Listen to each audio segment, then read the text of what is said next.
Alright, so this is a suggestion via a donation. The name of the video is Filthy Habits of History's Worst Dictators. Let's go ahead and check this out immediately. This comes from the channel Weird History, guys. Let's go and jump into it. The bad habits of evil dictators. Dictators have risen and fallen throughout history, and we all know they're not the most pleasant of people. Best known for the atrocities they commit and the oppression of the people under them, they don't go down in history for the right reasons. Generally. But they are human beings just like the rest of us, and like the rest of us, they harbor some secrets. It's just that theirs are of the disgusting, repellent, and flat-out smelly variety. They were bad enough to be around anyway. But these bad habits make these dictators even more repulsive.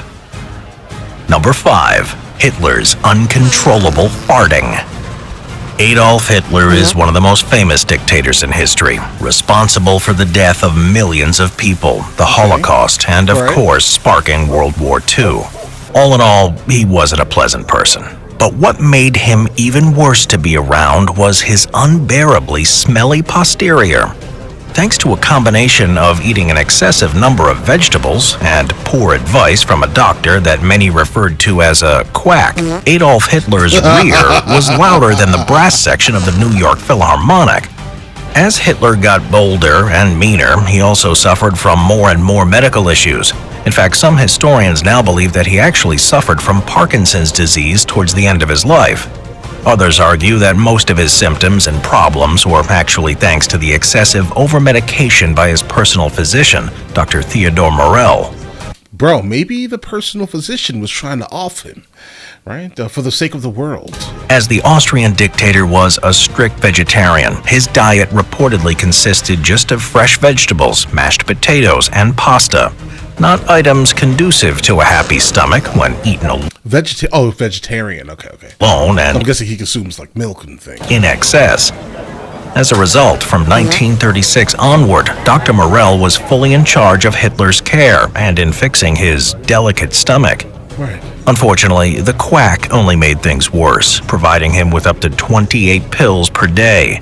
One of the worst of which was his use of Dr. Koster's anti-gas pills, which, thanks to its maximum dose of strychnine, actually made Hitler's cramps and farting more common. Not someone you'd want to share a bedchamber with. Right. Poor Eva Braun. Number 4. Mao Zedong's rotten teeth. Mao Zedong, famously known as Chairman Mao, was, to put it mildly, not a nice man. Right, he was not. During his rule of China from 1949 to 1976, Chairman Mao was responsible for up to an unbelievable 80 million deaths.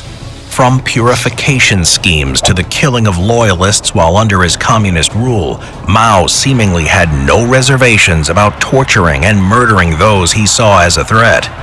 Not someone you'd want to cross paths with, and even if you did, your stomach would immediately turn as soon as you spotted his awful, rotting teeth. That's because Mao strongly believed brushing your teeth wasn't necessary, as long as you rinsed them with tea. Tea.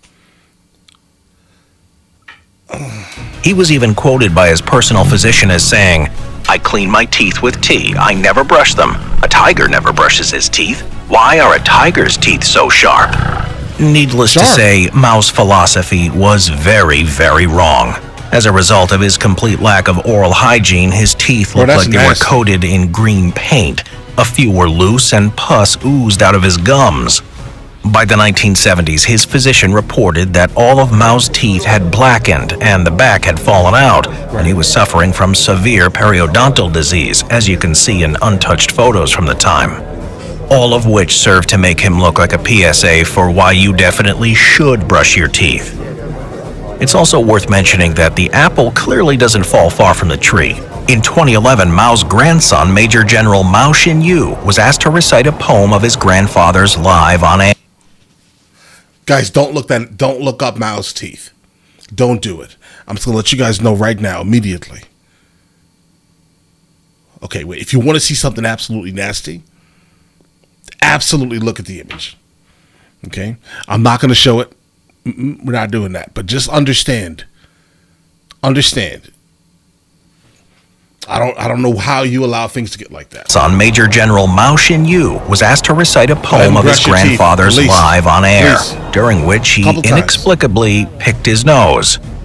It may be a bad habit shared by many, but most of us can manage to refrain from nose picking on live national television. Right. Number 3, Stalin's crude... I'm sure the majority of people do this, right? But in front of people? I mean, I guess there are some people who do that in front of people, I guess, right? But on live TV, you just want us to... Okay. Drawings. Rounding off the 3 worst dictators of all time and their disgusting habits, we have Joseph Stalin, responsible for upholding a regime that used mass murder as a form of control, including the genocide of the kulak class of Ukrainian farmers. Stalin had millions of citizens executed by his command. But when he wasn't busy murdering the population in order to bring them in line, Stalin had a rather interesting hobby. And by interesting, we mean akin to that of a teenage boy who was bored in class. Okay. As revealed for the first time at a Moscow gallery in 2009, Stalin's favorite pastime was to take male nude sketches by 19th century Russian painters and deface them. When doing so, his childish humor was immediately apparent, as per one sketch that depicted a naked man and a prostrate naked woman. Stalin had scribbled, "Idiot, you've completely forgotten what to do." In others, Stalin seemed to instead channel a latent philosopher, and not a very good one at that. Right. For example, on a sketch of a naked man sitting in a thoughtful position, he scribbled, "One thinking fool is worse than 10 enemies." One unnamed handwriting expert confirmed these strange captions were definitely the work of Joseph Stalin, although why one of the most powerful and evil men in the world chose to spend his time scribbling weird captions on old drawings is anyone's guess. Yeah, it's definitely the animation for me. Like, without the animation, the story would still be absolutely ridiculous, right? But with the animations, well played. Well played. Number 2, Idi Amin and his oranges. Idi Amin. While Ugandan the last king of Scotland? Dictator and megalomaniac Idi Amin demanded he was referred to as His Excellency President for Life Field Marshal Al-Haji Dr. Idi Amin, VC DSO MC, Lord of all the beasts of the earth and the fishes of the sea, and conqueror of the British Empire in Africa in general and Uganda in particular. He was better known by another nickname, the Butcher of Uganda. During his rule, Idi Amin was responsible for the deaths of between 80 to 300,000 Ugandan civilians, ranging from regular citizens to high-ranking officials like the Anglican Archbishop. He also found the time to eat a lot of oranges. And by a lot, I mean up to 40 oranges per day. While we're all for eating healthily, like Hitler's excessive vegetable-based diet, Idi Amin may have gone a bit too far with his love of oranges, to the point that reportedly, by the end of his life, he referred to himself as a fruitarian, eating fruit almost exclusively. The reason for Idi Amin's love of oranges wasn't based purely on taste, however. He believed oranges to be nature's Viagra, and that by consuming so many, he was increasing his sexual prowess, making him better in the bedroom. Right. No accounts exist to either confirm nor deny this, but his love of oranges was well known. So well known, he earned himself a nickname that sounds a bit nicer and more cutesy than the Butcher of Uganda, which was Dr. Jaffa, like Jaffa Cake. It's also fair to assume that eating up to 40 oranges a day may have resulted in some ill effects. Given their acidity, nutritionists caution from eating them in huge quantities. It can result in stomach issues. Just 4 to 5 per day can cause heartburn, cramping, headaches, nausea, and upset stomach. If that's just 5, imagine what havoc 40 must have wreaked on the dictator system. Still, it's doubtful anyone feels too sorry for him. Right, now, Number 1, not a single person. Ne Win's love of dolphin parts.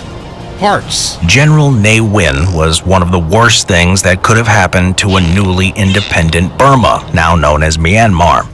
First appointed as prime minister, he seized power in a military coup. The army had complete control of the country and was totally exempt from the law, stealing, sexually assaulting, and killing those who opposed Ne Win.